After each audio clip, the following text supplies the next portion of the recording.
I still remember the first day I met Eric. It was freshman year, and I was running late to my very first class. The hallway was packed, my coffee was spilling, and I could barely breathe through the nerves. Then out of nowhere, someone held the door open for me with the warmest smile I'd ever seen. Relax, you made it. That was Eric, the kind of person who made chaos feel calm. We sat together that day, and somehow, we never stopped. Through exams, projects, heartbreaks, and those late-night talks about our dreams, Eric was always there, always steady, always patient. People used to joke that we were a couple, but we'd just laugh. I told everyone he was my best friend, and I meant it. What I didn't know then was that every time I said those words, I was quietly breaking his heart. He never said it out loud, but I would catch the way he looked at me when he thought I wasn't watching, like I was more than just his best friend, like I was his entire world. And maybe, deep down, I felt something too. But I was too young, too distracted, too scared to see it. If only I knew how much that silence would cost us both. College flew by faster than either of us expected. Somewhere between the all-night study sessions and our endless laughter in the campus cafe, Eric and I built something beautiful, something that felt unshakable. We never labeled it, but we both knew it was real. It was the night before graduation when everything changed. We were sitting on the old wooden bench outside the dorms, our spot. The air was cool, the sky full of stars, and there was that kind of silence that carries more words than a conversation ever could. Eric turned to me, his eyes softer than I had ever seen them. Promise me something. What? That no matter what happens after tomorrow, we won't lose this. Us. Of course not. You're stuck with me forever. Forever. He repeated under his breath. We talked until sunrise that night, about dreams, fears, and what the future might hold.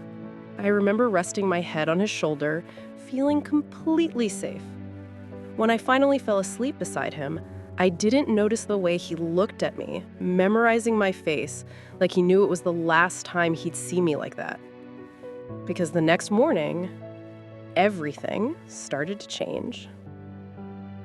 Graduation day came with sunshine, camera flashes, and 1,000 "we did it" hugs. It was supposed to be one of the happiest days of my life, and it was for a while. Eric and I were everywhere together, taking pictures, laughing, making promises we thought we could keep. But as the crowd began to fade and everyone started talking about jobs, relocations, and the real world, I could feel a strange distance forming between us. I was offered a position in another city, my dream opportunity. When I told Eric, he smiled. That's amazing, Diane. You deserve it. "Come visit me," I told him. "You have to," I will. You can't get rid of me that easily. he said. But something inside me felt heavy, like I was leaving behind more than just a campus. I was leaving a part of him, too. We hugged goodbye in the parking lot. It was one of those long, quiet hugs where no one wants to let go first. When I finally stepped back, I noticed his hands trembling slightly. I wanted to ask why, but the words stuck in my throat. He waved as I drove off, that familiar smile still on his face. What I didn't know was that after I left, Eric stood there for a long time, watching my car disappear, whispering 3 words I never heard. "I love you." At first, we tried to keep in touch. Texts, late-night calls, random memes. It felt like nothing had changed. But little by little, life got in the way. I got busy adjusting to my new job, deadlines, new friends, long hours. I barely had time to breathe. And Eric, well, he said he was figuring things out. I didn't ask too many questions, and he didn't offer too many answers. The messages became shorter, the calls less frequent. Then one day he just stopped calling altogether. I told myself he was just busy, that we'd talk soon. But soon never came. Months turned into a year, then another. Sometimes I'd scroll through my phone, rereading our old messages, the jokes, the random late-night thoughts, the way he used to call me B. It always made me smile and ache at the same time. I dated a few people during those years, but none of them ever felt like him. One night, out of nostalgia, I sent him a simple text. "Hey stranger, you alive?" The message showed delivered but never read. That was the night I finally admitted to myself what I'd been avoiding for years. I missed him more than I wanted to believe. But I didn't know that while I was moving forward, Eric was quietly battling his own storms. And fate was about to bring us face to face again, in a way I never imagined. 10 years. That's how long it had been since I last saw Eric. 10 whole years. In that time, I'd built a life, or at least something that looked like one. I had a good job, a steady relationship, and a wedding just a few weeks away. Everything was fine, stable, predictable.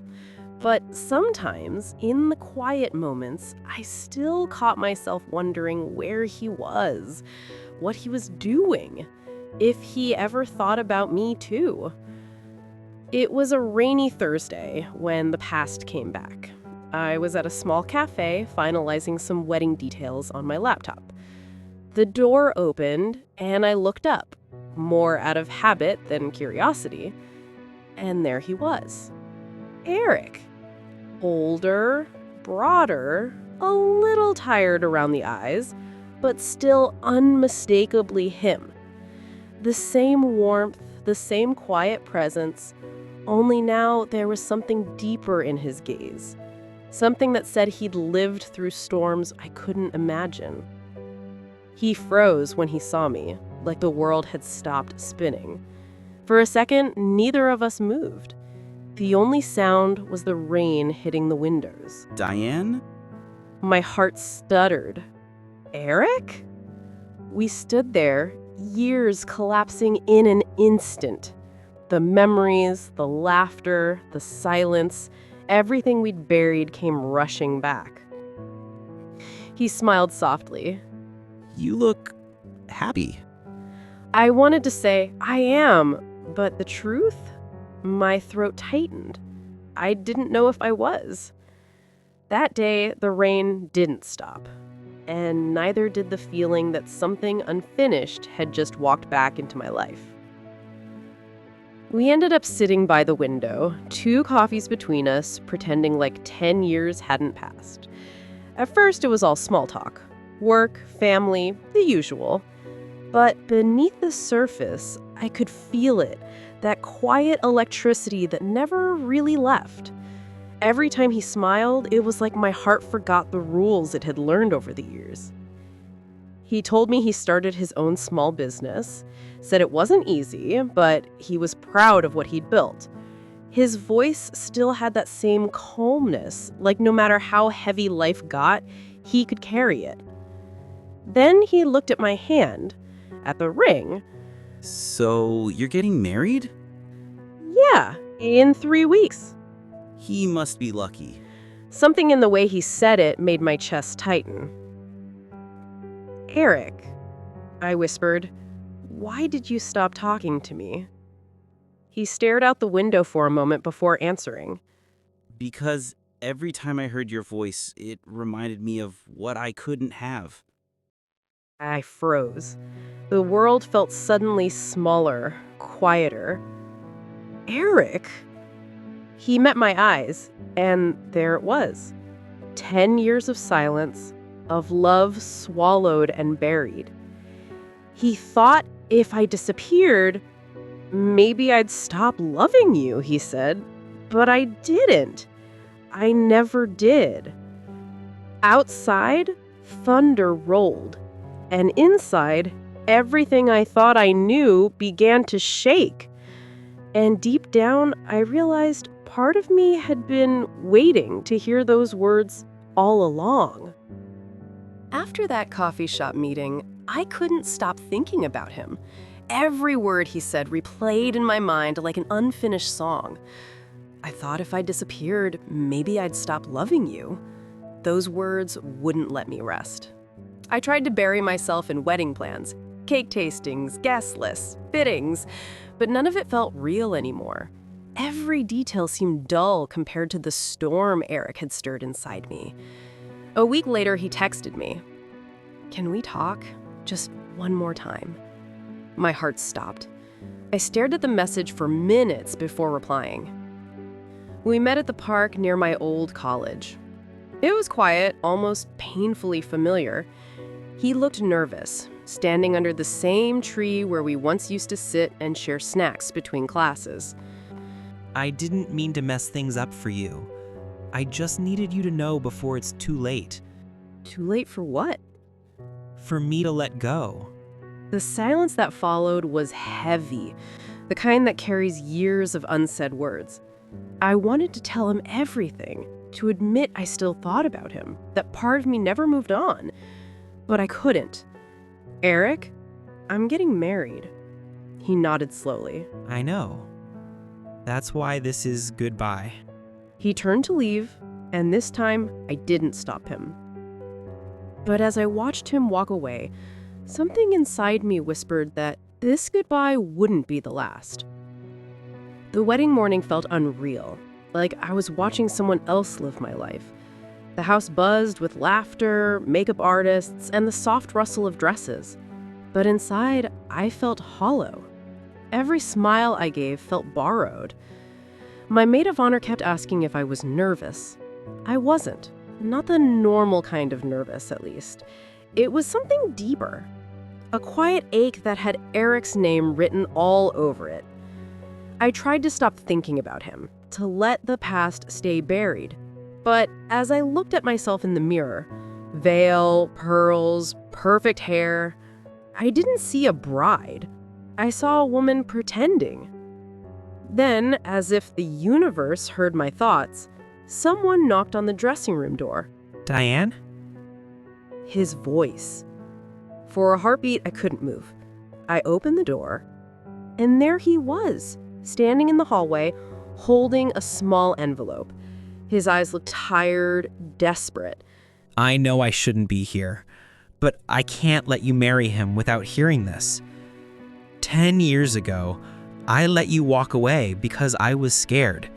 Scared of losing you. Scared of not being enough. But I've spent every single day since regretting it. I tried to speak, but nothing came out. He handed me the envelope. This was the letter I wrote the night you left for your job. I never sent it, but you deserve to know what was inside. And before I could stop him, he turned to leave. I stood frozen, wedding bells echoing in the distance, holding the confession that could change everything. My hands trembled as I held the envelope. It was old, a little faded, like it had been carried through the years, like his love, worn but unbroken. The sound of wedding bells drifted faintly from the church down the street.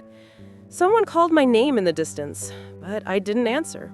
I just stood there, staring at Eric's handwriting, my heart pounding against the silence. I opened it. Inside was a single page. His words were raw, uneven, the kind you only write when you're too full to speak. Diane, if you're reading this, it means I never found the courage to tell you in person. You were the best part of my life. You made ordinary days feel like home. I used to tell myself that friendship was enough, that loving you quietly was better than losing you loudly. But the truth is, every time you smiled at someone else, it felt like watching the sunset, knowing the night was mine to blame. If one day you find someone who makes you feel the way you made me feel, don't let them go.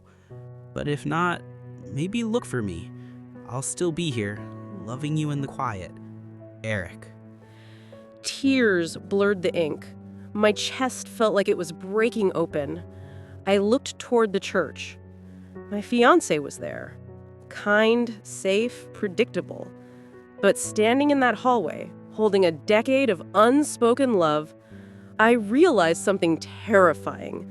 I had never stopped waiting for Eric. The music swelled. The moment had come. And for the first time in my life, I didn't know if walking down that aisle would be right or the biggest mistake of all. The bells rang louder now, echoing through every corner of the chapel, every corner of my heart. Guests were seated.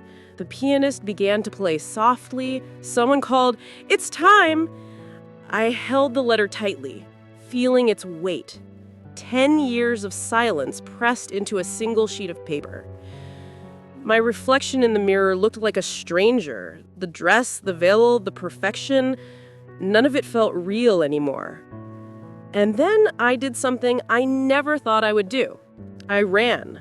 The sound of my heels against the marble hallway was drowned out by the pounding in my chest.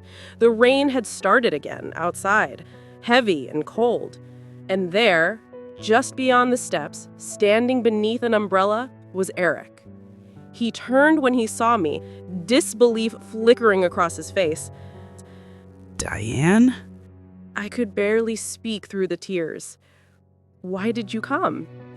He swallowed hard. Because I couldn't let the rest of my life be another 10 years of silence. For a long second, the world stood still.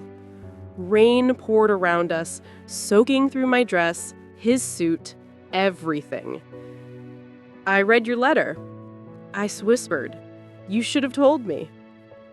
He gave a sad, gentle smile. You should have asked. Something in me broke, or maybe it finally healed. I stepped closer, my voice shaking. "I don't know what the future holds, Eric, but I know it isn't behind that altar." He stared at me, stunned. Are you sure? I nodded, tears mixing with rain.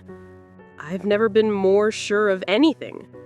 He dropped the umbrella, and for the first time in 10 years, we didn't need words. The silence that once tore us apart finally brought us back together. And there, in the rain, where endings should have happened, our story finally began.